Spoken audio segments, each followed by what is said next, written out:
I know I'm muted. Look at that. Oh my God. Anyway, I'm Lewis Perry. Welcome to this week's episode of the Angry Geeks. How are you guys doing? Unfortunately, Jamie Dolan flying high in the sky. She can't be here tonight. That and our sidekick Quinderella. She can't be here tonight either because she is just landing. Without them here, soundboards going up, dogs and cats living together. It's mass hysteria. I don't know what I'm doing, but we do have a very, very special guest backstage. Yes, Thomas, I know. Without the two girls, I don't know. I'm a mess. Hi, Aviva. How are you? Yeah, we already established that. You guys can't hear me. I know, because Jamie and Emily are not here. But we have creator. Not only is he an artist, but he's a creator. The guy's a genius. He made his own board game, the one and only Jay Mooers. Jay, Hey guys, welcome. hello. Well, thank you. Calm down, guys. Wow. Calm down. You got and thank you. Thank you very much for the birthday wishes yesterday. I really, really, really. And Aviva says, glad I can help. Aviva, I was getting other messages too. Yes, you did help. And Thomas helped. Thank you, brother. And actually, Jay sent me a private message through the studio saying, I can't hear you. And yeah. So, Jay, thank you The very energy much was, for we could still sense all that energy you were miming at us. You know, it was incredible. Yes, I know. That was a pretty good. It was a good intro explaining why the host with the most, the one and only Jamie Dolan, why she's not here. You know, she's on another business trip, and why our lovely sidekick Quinderella, she's coming back from seeing her hero Boy George 2 times in Vegas. She's on her way back, and it's just like, ah, she's not here and leaving me all by myself. And I told you, Jay, it's going to be mass hysteria. Dogs and cats living together. It's just going to be wild tonight. We don't know what's going to happen because the girls are gone and it's just There going is to be nothing crazy. holding us back. No, not at all. So first, let's talk about the books, and then we're going to get into the game. Okay. Uh, tell us about the books. Where did the idea come from? I know you have an interesting story. You grew up. Your dad was a worked in construction. You followed him into construction, but you really, I mean, that wasn't your gig. You didn't like that much like me. My dad, God rest, he was in construction as well. He was a painter, not painter, but he was a house painter. Hmm. I chose another path. What was that like for you? Well, so my dad, he's still with us, thankfully, and Yeah, he thank is you. a very creative. He's a custom carpenter. He loves to invent ways of building things, finding new ways of designing and constructing things. Um, he is he is basically an older generation version of me. He's very creative, and he found ways of using that creativity and having a whole bunch of children, me and my sisters, and being able to support us. So that creative urge was channeled into his custom homes and kitchens and fancy stairwells. And he'd always be like on to the next creative endeavor as far as building goes. And so working with him when I started, needing money in order to exist, um, I was doing the creative construction with him. Um, but there was a part of me that still wanted to go more creative than building something would allow. And so I've always been a writer and a creator and an entertainer, I guess would be a good way of putting it. I'm kind of a wallflower normally, and it actually took me a long time to finally be able to talk about my own stuff.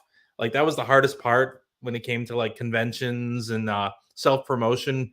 It was very, very difficult for me to get to Hmm. get myself out of that bubble where I was afraid my creativity would be criticized by somebody, and then I would just have to crawl back in my shell and hide there.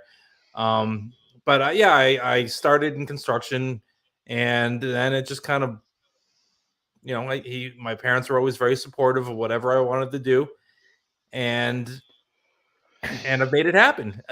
So I started doing illustration work for other people, portraits, all that kind of stuff, and then um, at one point, I think we're on a family Disney trip of all things.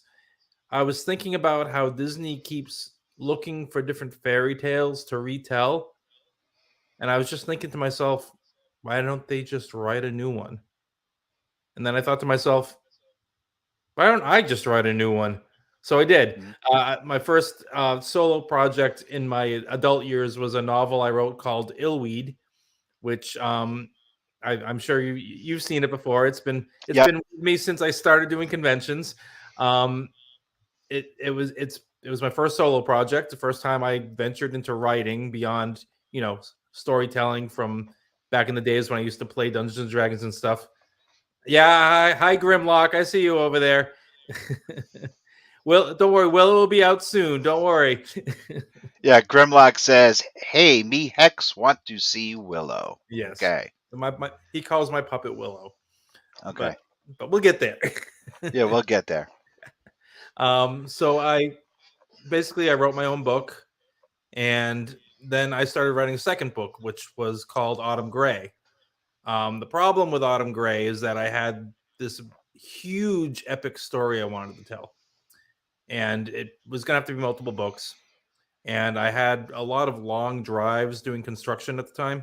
I mean, like trying to get home from Boston, which would be, 2 to 3 hours every day. Mhm. So I'd spend a lot of time thinking about the story. And then I realized I had lost track of what I thought about writing versus what I was actually writing. And I began to just be overwhelmed. I would get home and then I would have to sit down and just reread what I had written to find out if I had written it down or just thought about writing it down. All right. Grimlock comes back and says, "Jay is an amazing person with a great imagination." Thanks, Grimlock. I gotta see. I have a fan out there, Lewis.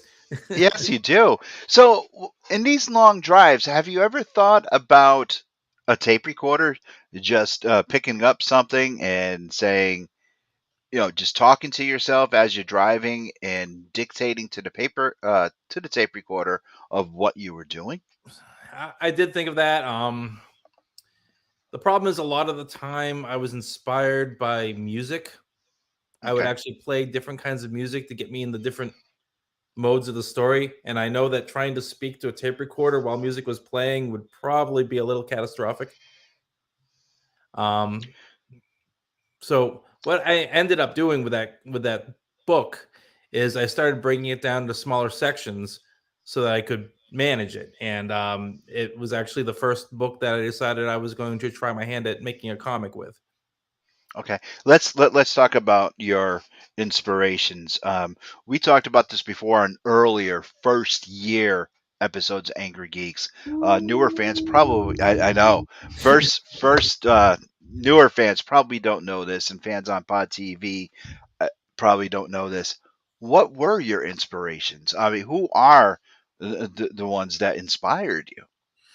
My biggest Music Yep. wise, and artists. So music wise, um, I was all across the spectrum. It would just be it wasn't so much a band for anything because I found that I get a lot of the same feeling over and over again from the same band, and it was more about finding like a song that would spark an image in my head, and then that image would grow, and then I might find another song with another image, and those two images connect. Like I could go from this one to that one, and that's kind of how I started building stories in my head while driving. Was it just be the order of the music and back in our day, Lewis, back when we used to have tapes and Yeah. CDs, you didn't have the automatic shuffle that kept changing it, so you'd end up listening to your music in a certain order, and for better or worse, I'd start building a story based on how I accidentally lined up the music on my tapes and CDs when I started.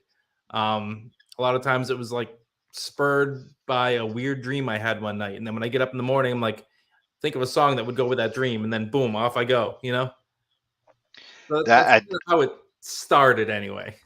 I love the weird dreams stories. I love that. I love the people who say, "Oh my God, this creation, this story came from a weird dream." Because that to me, there's a quote that I absolutely love where it's "dreams are other people's movies." I love that quote, and I just it's perfect. So you're having this dream, and that's your movie. You wrote that down, and boom, here you go, Right. and that's So just the amazing. so the dream for me is usually like the spark. Like there's something in that dream that you remember when you wake up. You know, you don't Hmm. usually when you think through the plot of a dream when you wake up, if you actually remember it, it really doesn't make a lot of sense.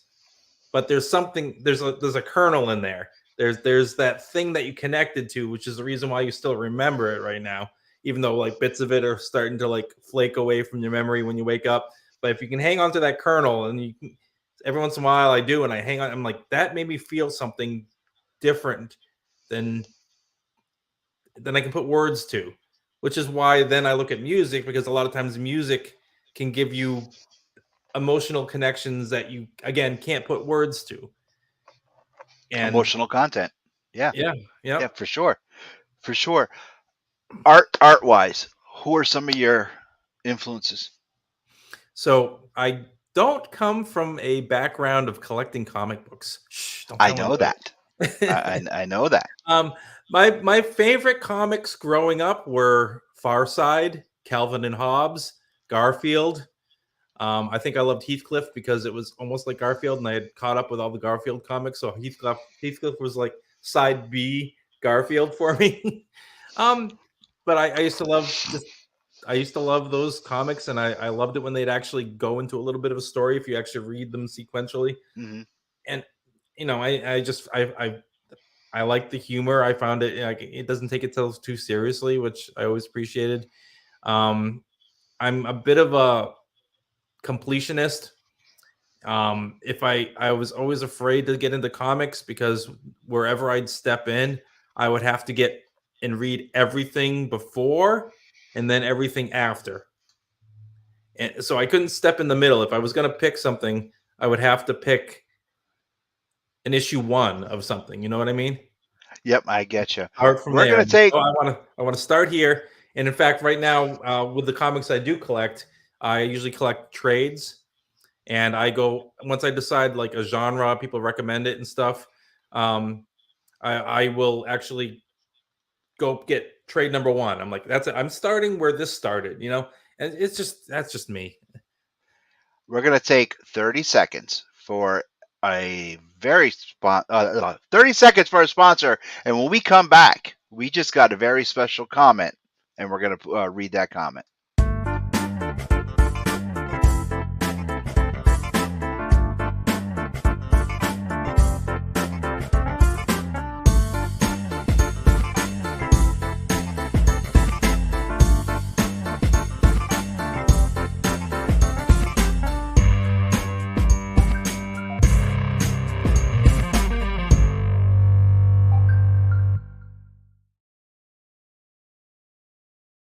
And we want to thank Cares a Lot Confections.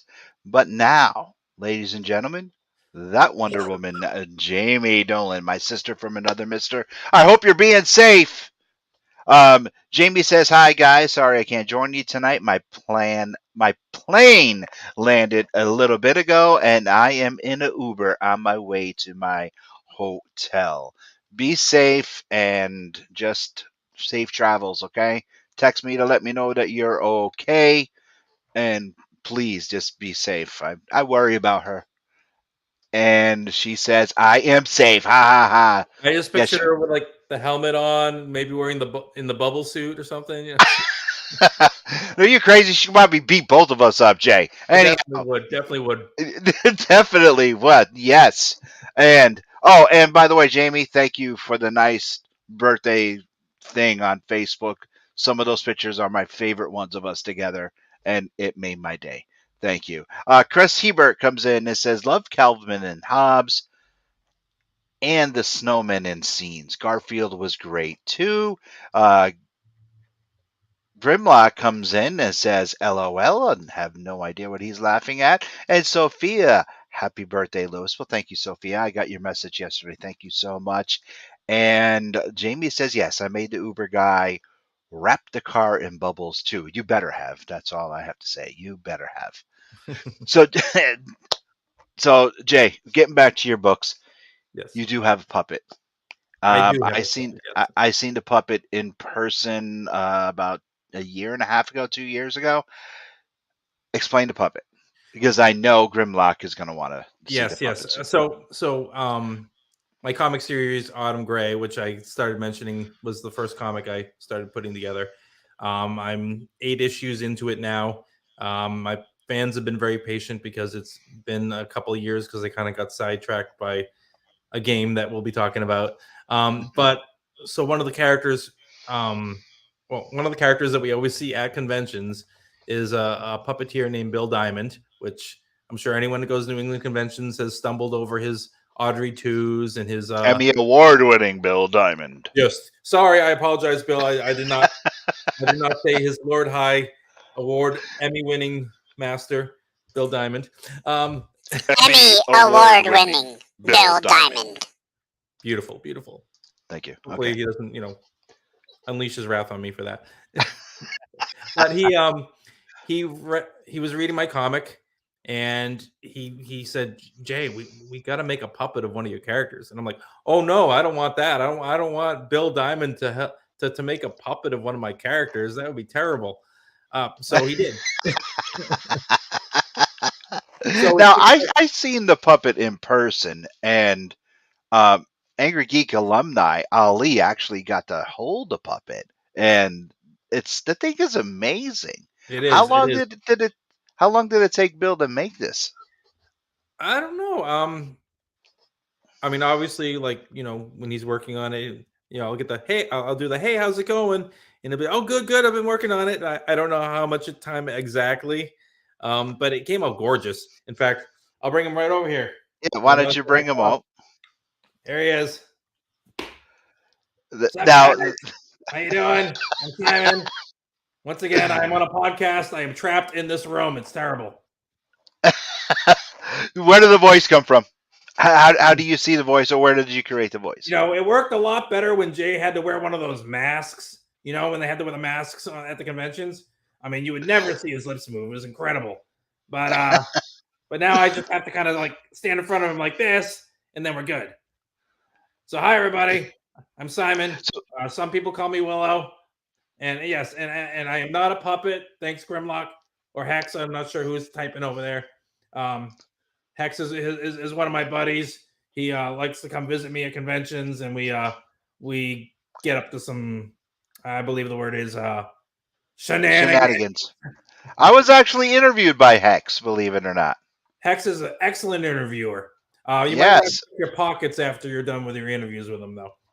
Yeah, Grimlock says, me Hex say hello, bring the shenanigans. Yes, we will. So, tell us a little bit about Willow. Well, it's Or actually Simon, but Simon. X calls Excuse me me. Willow, and I allow it. I am basically the best character from Autumn Gray. I don't even toot my own horn, but I totally toot my own horn. But I am I guess you would say the wrench in the works. I'm not necessarily the big bad, but I definitely cause all the bad to start happening. So, and so then what happened was I was born, I was created, and then Jay brought me to conventions, and suddenly I learned that I could get away with just about anything at these things. I mean, I could heckle people. I can say things that no person could possibly get away with, but I can get away with it because I'm Simon. Awesome. And Chris Heber says twins, and Grimlock says chaos is fun. How was Simon perceived? Do a lot of people like him? Does anyone do, ask yeah. if he's for sale? People have asked if he's for sale, and he's obviously not. He's one of a kind. But he's very popular. He loves cosplayers. He will definitely, scream at anything that has horns and be like, my cousin, hey, how you doing?" Yeah. So and he loves to take pictures with the ladies. Yeah, yeah. They can't resist me and my hairy bod. First appearance of Simon, was it in book 1, book 2? A book one. He's been around since the very beginning. Okay. So what can you tell us about the book? Well, Autumn Gray is basically a story about a fictional town in New Hampshire where fairies and monsters have gone to hide, and how it affects the people that live there. And it kind of became this world I created for the comic. Mhm. But the main character is a girl who grows up in this town. It's a fictional town called Green Glen, and her best friend growing up was in her, not necessarily imaginary friend because it was actually real, but everyone else viewed it as her imaginary friend. So she has a connection to the Fey world there, where the monsters and such hide. And Simon shows up, and his basic job is to get rid of all the Fey that are there. He's kind of like a law officer of the Fey world. So he comes in to basically eradicate them, and that's when problems start happening. Illusions are dropped. Things just start getting a little out of control. Okay. All right. Now I'm trying to pull up something for you right now about your book, and it's not coming up. I had it there, and I just wanted to. It's not pulling up. All right. So I wanted to pull up something about your book, and it's not working for me at the Oh, you second. tease you. I know a little bit. A little bit. I wanted to pull up a wee bit about your book, and it's not. But what can you tell us about this?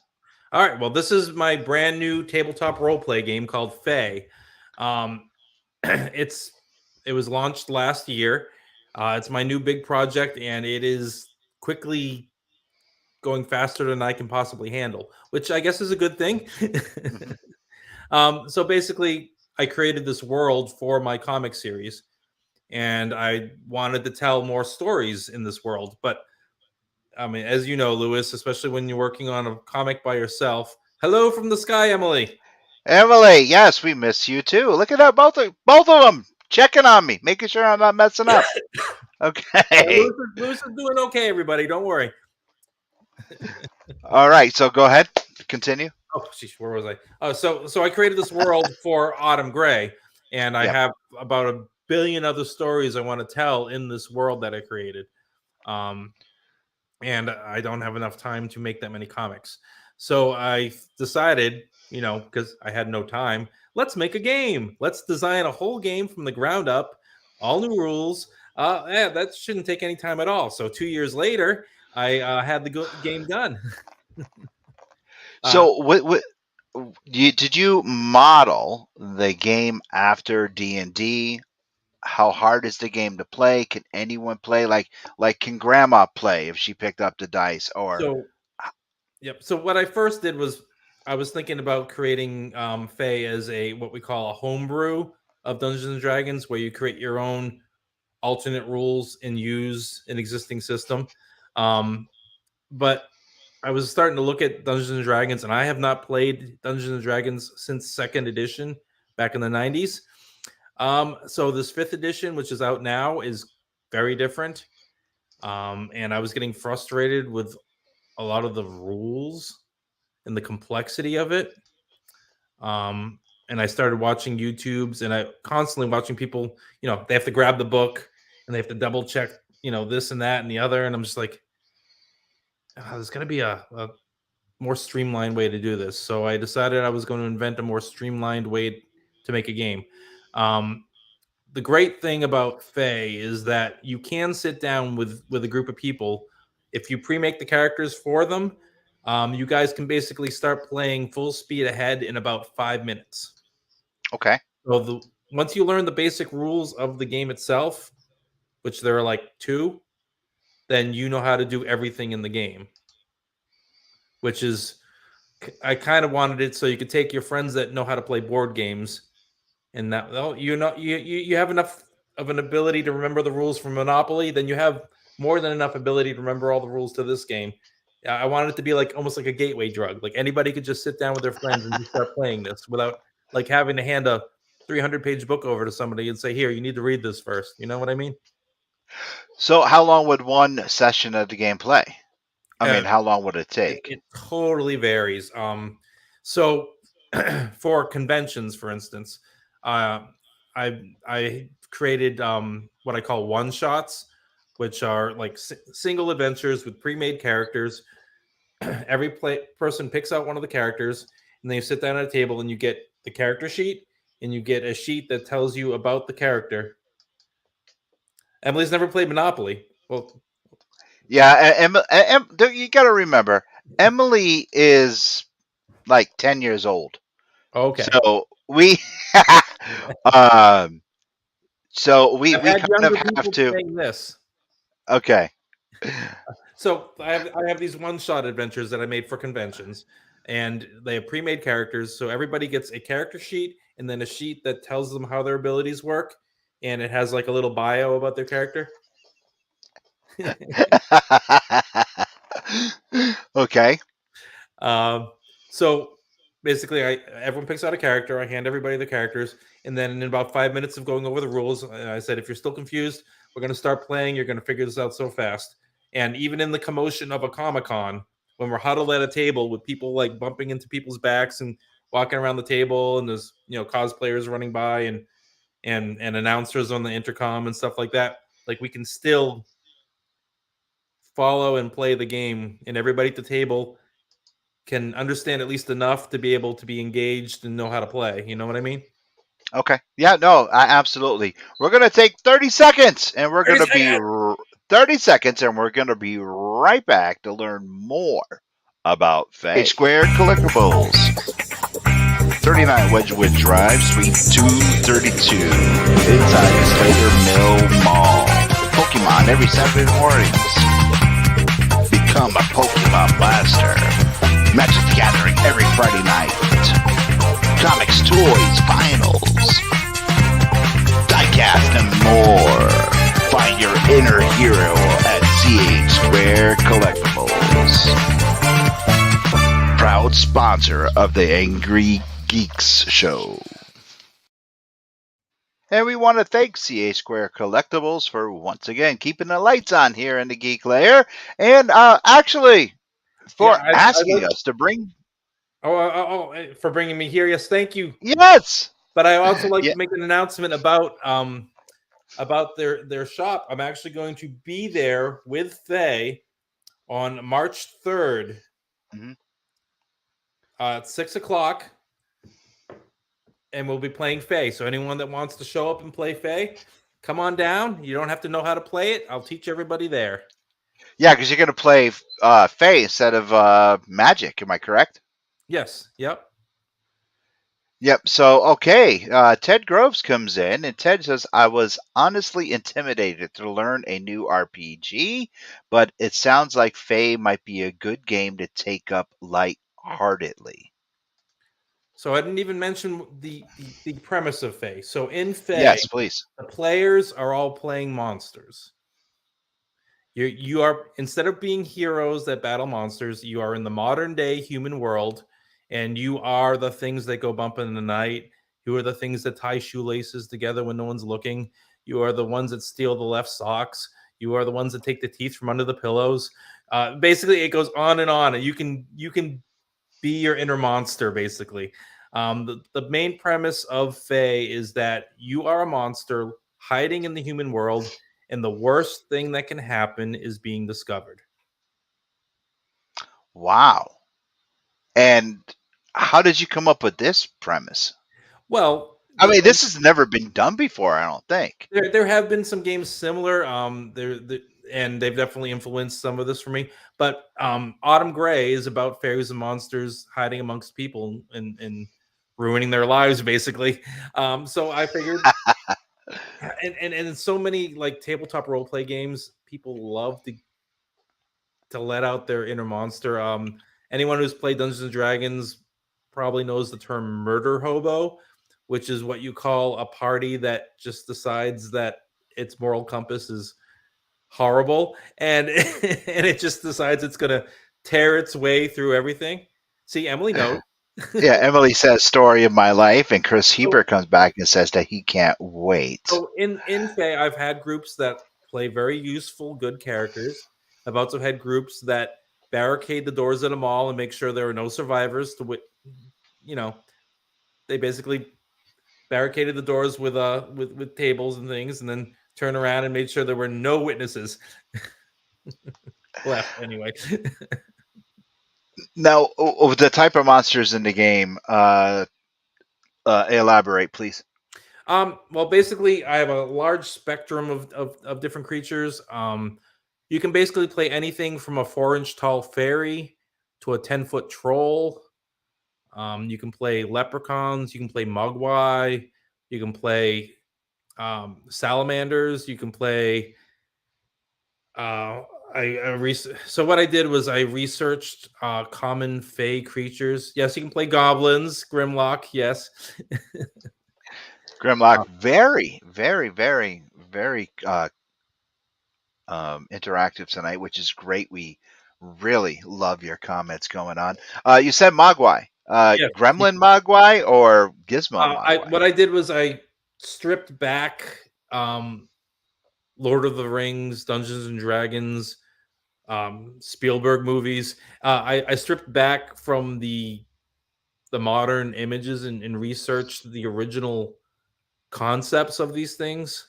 Mm-hmm. So a lot of my Gizmo is a Mogwai. So what I did for Mogwais was, all right, I'm aware of them because of the movie Gremlins, but I actually went back to the actual Japanese folklore of Mogwai and looked into what they really were depicted as, and they were nasty little hairy monsters. So in my game, they are nasty, hairy little monsters.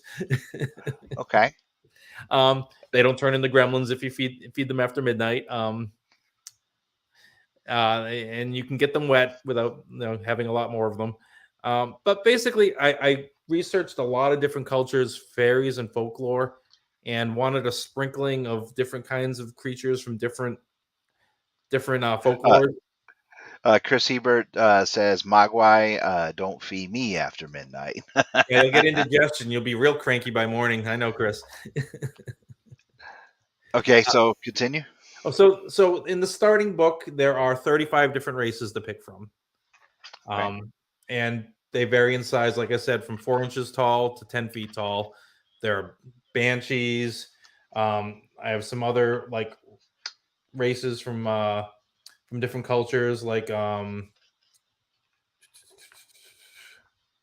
let's see here. Like I have a couple of Persian fairy creatures, including Paris. I have elflings, which are like your typical little elves, like the ones that like work in Santa's workshop and that kind of an idea.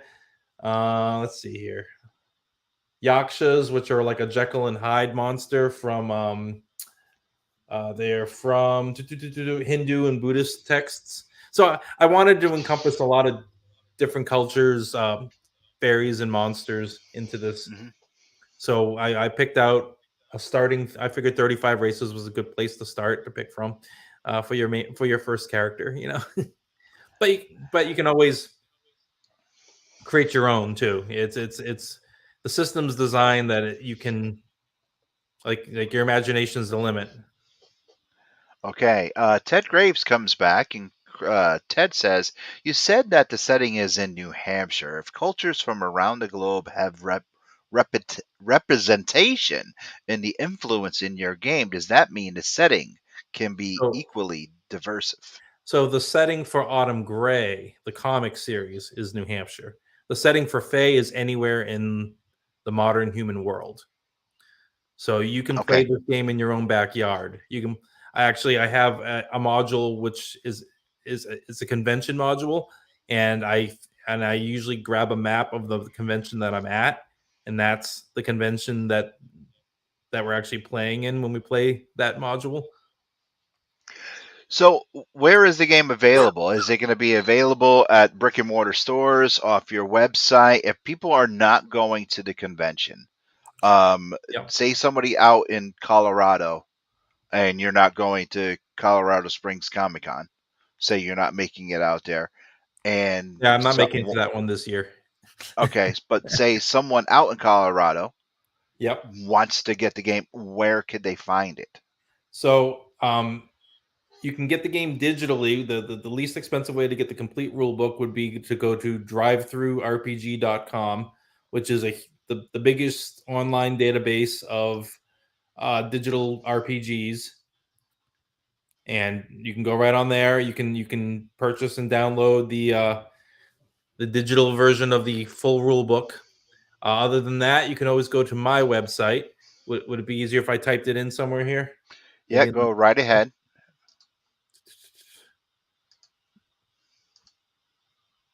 of course, where do I even type it in? It's because I'm not logged in. I can't type it in. Shame on me. No, just do it in private chat like you did before, Okay. and right here you can see RPG. Now, from here, Jay, what does someone do? We don't want to show them the competition. We Right. just So want to show in them your search game. bar, I type in Fey Rulebook.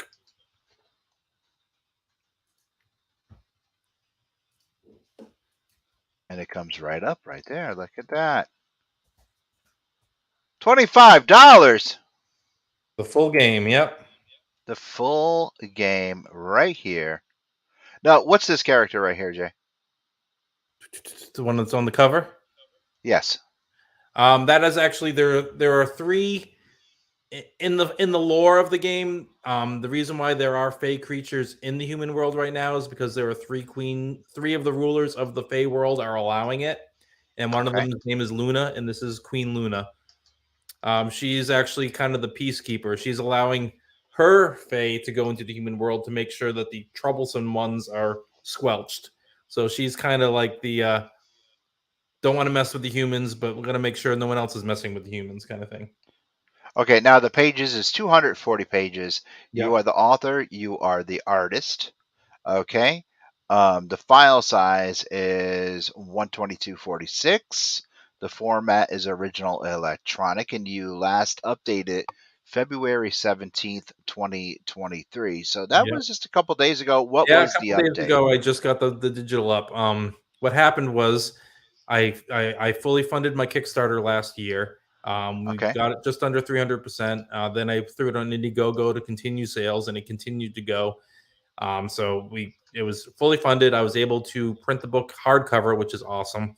I got that out to everybody right before Christmas, and then I had my first gaming convention a couple weeks ago. And this is the first time I had the full Fey game at a gaming convention. It was not a huge gaming convention, but it was insane. I had lines of people hoping that other people wouldn't show up to take their seats at games so they could get seats. Yep. Okay. So this is my personal website. If you up at the very top of it, if you click on Fey, it will take you to the Fey page.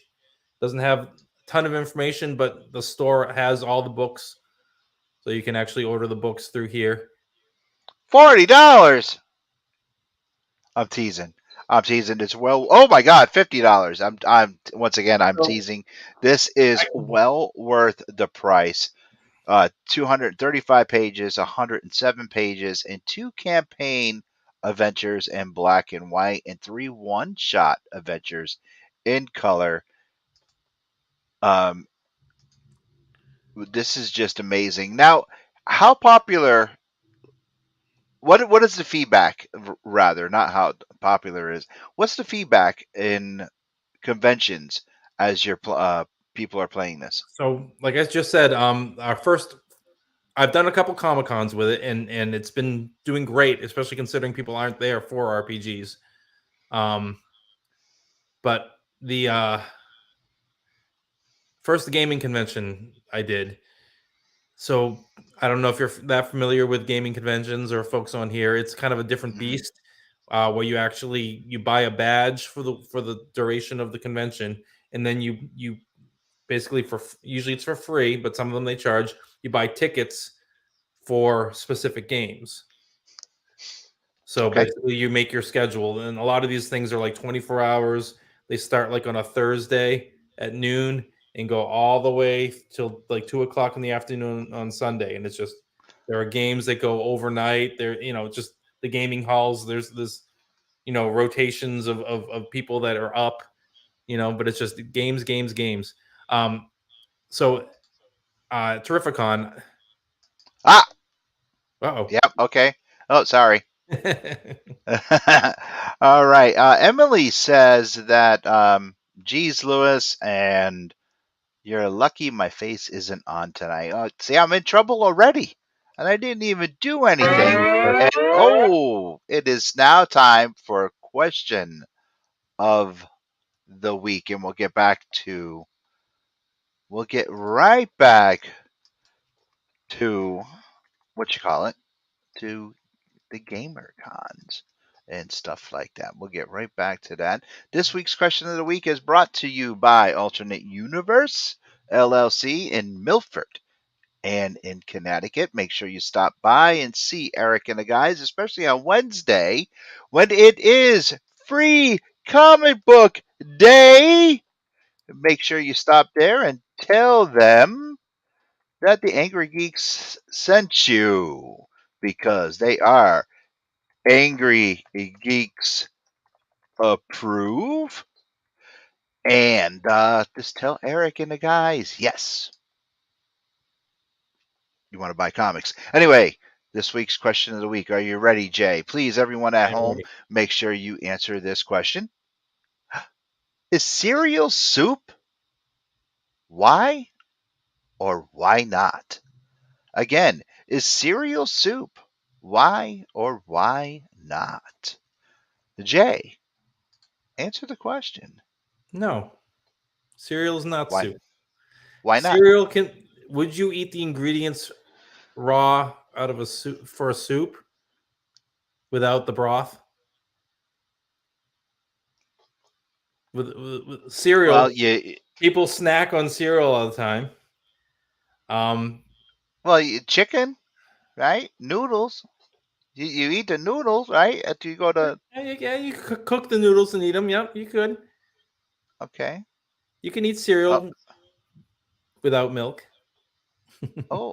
And okay. And let's see. Emily says no, because it ain't got that good Campbell's label. You have to have that. Cereal is great. Okay. And Grimlock says it's food. Nice, Emily. Ted Graves says no, because it's pasta based. Well, so is soup. Soup chicken noodle. What the hell does that mean, Ted? No disrespect, brother, but no, it's I wouldn't put any chicken chicken noodle. noodles in my cereal, though. I'll tell you that right now. That is not a garnish I'm adding to my Cheerios. Well, what about, like, you got the... Yeah, and Grimlock says you don't get a toy. But no, you got the what is it? The fiber cereal. I can't remember. Chris Hebert says sugar soup that gives you superpowers, especially if you're watching Saturday morning cartoons. There you go. So Chris Hebert, I'm going to say that he says it is soup. Breakfast. And Ted says it's not. I want to know what Aviva has to say. Aviva and Mark. That's a heated question here. Yes, it is. It is. So you're saying no? I'm saying no. Okay, no, it's not. It's. I don't know. I feel like soup needs like a broth, and I wouldn't consider milk a broth, even if it comes from almonds or some other weird. I mean, well, think about it. I mean, you put it like Count Chocula.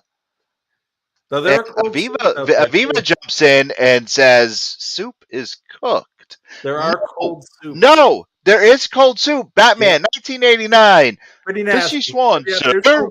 It's cold. It's supposed to be cold, sir. So no, soup is not cooked. No, I beg to differ with you, darling. No, it's not cooked. So I mean, and then like Jay, you're saying broth. You put Count Chocula or Cocoa Puffs and you put it in the bowl, it turns chocolate. It turns regular milk into chocolate milk. That's a kind of like a broth, right? Or Frankenberry turned it into strawberry milk. I got you there. See? And what about Fruit Brute? That changes to all kind. It changes into like a calico All type right, of I'm gonna go milk. find you a can of Cheerios that's been sitting in milk. Uh, You no, just happy? Good. no. Aviva says the parts of the cold soup are cooked. They are. But Yep. hold on, the It's getting out comments of are coming control. in like crazy. Emily says lactose intolerant people can have soup. That is true. And You have Grimlock cereal too, says, just no milk. you're reaching. Yes, I know. I am. I am trying to. I don't know. I'm just saying. I'm gonna actually answer. I will. Oh, and Emily says, "Oh, this is getting heated." Um, I don't know. I've seen people, weird people, do a lot of things. I come from the generation that had milk and Pepsi, so I mean, not the TikTok people doing milk. I'm talking Laverne and Shirley with the milk and Pepsi. And Emily says like soup. It's like Uh, Pepsi soda. Pepsi chowder. I and Grimlock says WTF. Yes, watch Laverne and Shirley, milk and Pepsi. I plus if Jamie was here, she would tell you about how I like my French toast and pancakes. Um I I've seen people do some wild stuff with cereal. I don't know. Chris Heber said no milk and Pepsi, but peanuts and Coke. Yum. Never heard of that. Okay. No, that's a new one on me. That is a new one on me. Fried pickles are awesome though. I'm gonna have to say no. No, cereal is not soup. I'm gonna have to say no because I don't like cereal anyway. And Grimlock says, "What the hell?" I'm gonna say no. I'm gonna go with the masses and say no, and because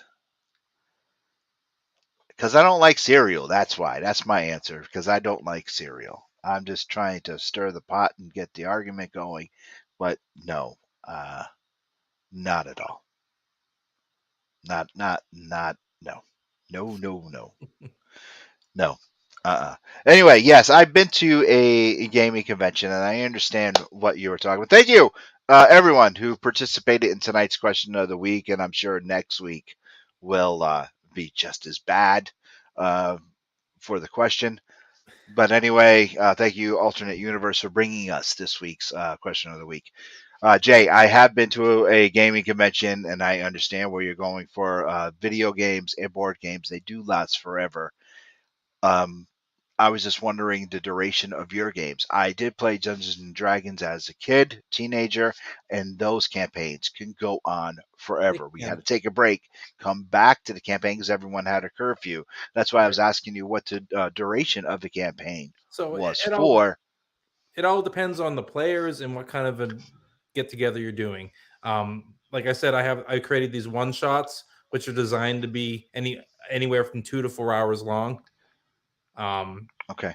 Depending on the setting, like I have like the super abbreviated version, which is the we're at a Comic Con, and if I can get you to sit for 2 hours, that's probably a miracle to begin with. But then you have the gaming conventions where you get to the end of the fourth hour and they still want to keep playing. It's a different beast. So my first gaming convention, which was a couple of weeks ago, it was Captain Con. Grimlock was actually out Yep. there. He was trying to talk to me, but I didn't have time and I had to apologize to him. Um, but when I first went, half my games were booked, and the other half, I was talking to people that would come to the table and tell them, hey, if you want to check it out, try the game. Halfway through the convention, it shifted. Suddenly, I had every seat booked, and I had a waiting list for anyone that might not show up for the games. I had people sitting, so I had the table where we play the game, and I had people sitting at the tables around the table listening in on the game. By the time I left my Sunday game, I know he was waiting forever. But by the time I finished my Sunday game and I was heading back to my table, I was being stopped by people left and right that were telling me, like, I should have bought this yesterday. You sold out. You sold out of this. You sold out. I'm like, what the heck happened? Went back to my table. My wife's there with all we had left were rule books because I had hundreds of them. But all my adventures were sold out. All my dice stuff was sold out. All my card sets were sold out. It was great, and also It was, yeah, it was a blessing. because now I'm frantically trying to restock everything in time for the convention next weekend.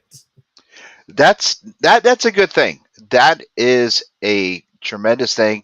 Do you think you're going to go like on a larger scale and just start printing more? And then I'll get to Grimlock's question. Yeah. So other things that happened because of that last game show is I've been invited to DC for a bigger show. I'm being Awesome. invited down to Florida, Orlando for a big game show. These are just people that were there that want me there at their shows. And of course, they're telling me I got to get into PAX Unplugged, and it's daunting when you're a one-man show to manage the amount of things I'm trying to manage right now. I'm actually in the process of putting together a team because running the games at conventions and also running my table and in networking all at the same time is kind of impossible. So I have been putting together a team of game masters to run games so I can still run the table at shows. Yeah, I'm in the process of expanding, and I am going to have to order larger quantities of things. In the comic world, like restocking comics is fairly inexpensive compared to other places. Like restocking, I mean, you know how much a trade or even a single issue of a comic costs. Yeah. If I have to order 25 of them, it's not earth shattering. But for something like Faye, this is one of the books here. But something like this, hardcover, full color interior. But something like this, I need to print minimally 250 of them. So it's a much larger nugget I have to make sure I've saved up before I can order things like this.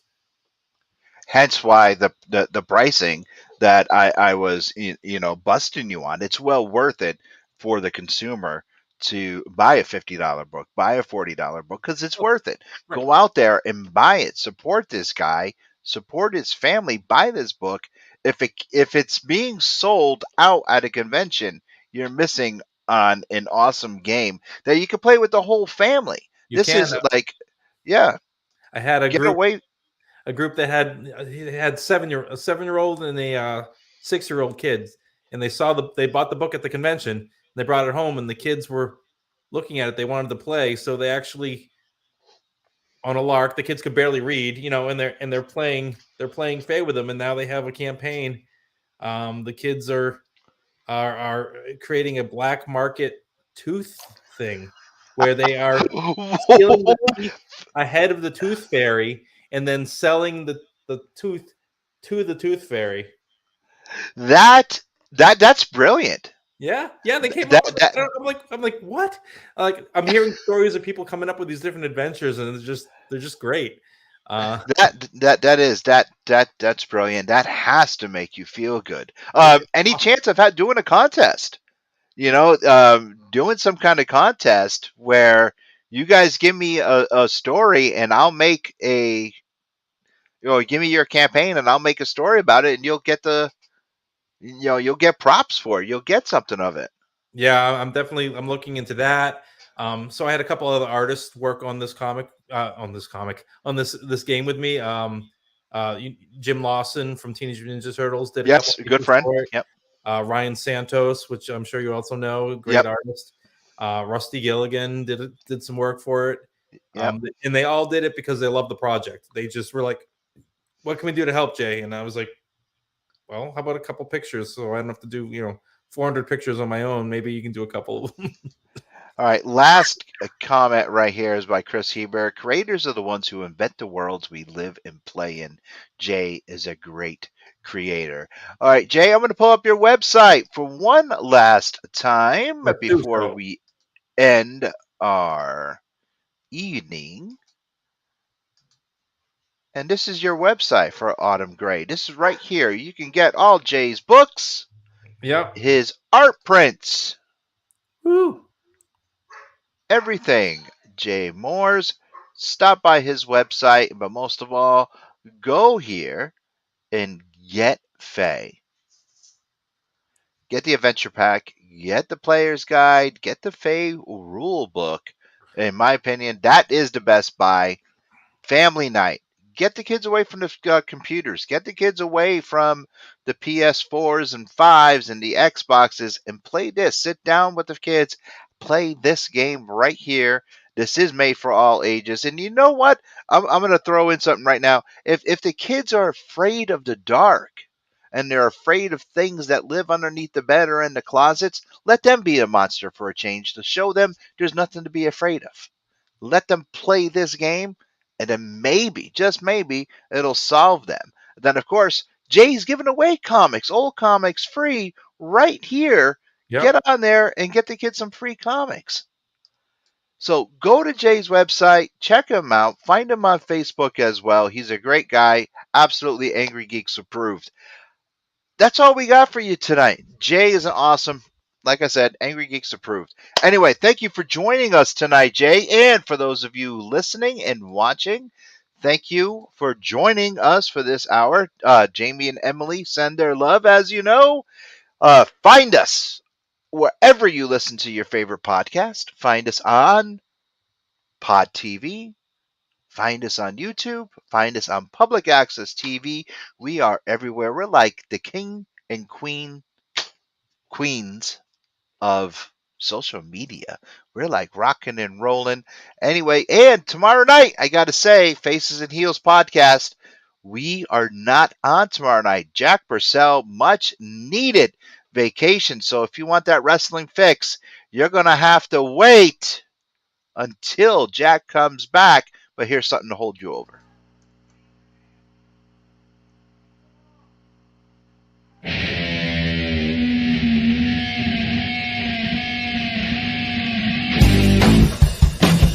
Faces and Heels podcast.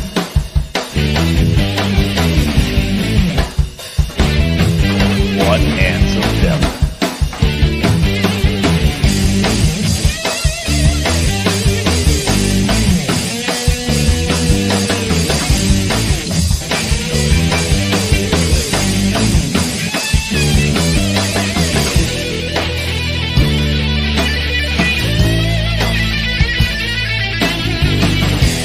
Your host, Jack Purcell.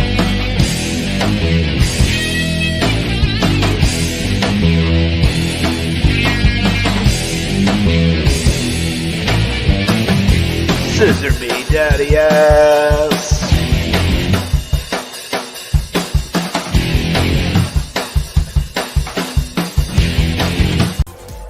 You have been watching The Angry Geek Show on Pod TV.